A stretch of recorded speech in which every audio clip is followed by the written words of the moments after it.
இருவரும் பேசிக்கொண்டே நடக்க அவர்களை பின்தொடர்ந்த பன்றி அவர்கள் பேசுவதை உற்று கேட்டது. லியோ அரசே, நீங்கள் என் மீது கோபம் கொண்டாலும் பரவாயில்லை. நான் சொல்வதை கேளுங்கள்.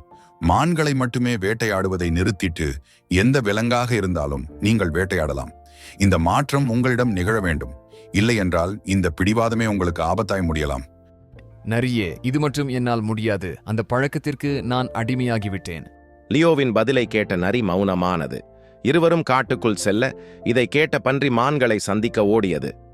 மானே, உங்கள் நிலைமை எனக்கு தெரிந்துவிட்டது. பன்றியே, எங்கள் இனமே அழிந்து வருகிறது. அந்த கவலைதான் என்னை வாட்டுகிறது. உங்களுக்கு நான் உதவுகிறேன். நீங்கள் எல்லோரும் எல்லா மான்களையும் அழைத்து கொண்டு எங்கள் அரசர் வைரோவின் காட்டு எல்லையருகே வந்துவிடுங்கள். நான் அங்கு வந்து உங்களை சந்திக்கிறேன். அந்த இடத்தை எப்படி நாங்கள் தெரிந்து கொள்வது? இரட்டை தென்னை மரம் இருக்கும் இடம்தான் நீங்கள் வரவேண்டிய இடம். நான் இப்போது செல்கிறேன். பன்றி சென்றவுடன் எல்லா மான்களும் அந்த இரட்டை தென்னை மரத்தை அடைந்தனர். குகைக்கு முன் இருந்த வைராவை சந்தித்த பன்றி தான் கண்ணால் கண்டதையும் காதால் கேட்டதையும் ஒன்று விடாமல் வைராவிடம் சொல்ல இப்படி கூட ஒருத்தன் இருப்பானா என வியந்த சிங்கம் மான்கள் மீது இறக்கப்பட்டது. இந்த பிரச்சனையை எப்படி அணுகலாம் என சொல். ஒன்று செய்யலாம் அரசே. நம் காட்டில் உள்ள மான்களை யாரும் வேட்டையாடக்கூடாது என்று ஒரு சட்டத்தை போட்டால் லியோவின் காட்டில் உள்ள மான்களுக்கு நம்மேல் நம்பிக்கை வரும். நீங்கள் அனுமதித்தால் நான் லியோவின் காட்டில் உள்ள மான்கள் அனைவரையும் நம் காட்டிற்கு அழைத்து வந்து விடுகிறேன்.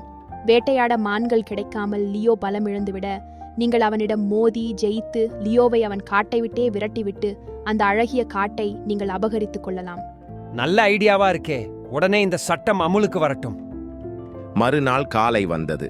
வைராவின் சட்டத்தை கேட்ட புலி, கரடி, ஓநாய், கழுதை, புலி கோபமானாலும் இந்த திட்டம் தற்காலிகமானதாகத்தான் இருக்கும் என தங்களை தாங்களே தேற்றிக்கொண்டன. இந்த தகவல் லியோவின் காடு முழுவதும் பரவியது.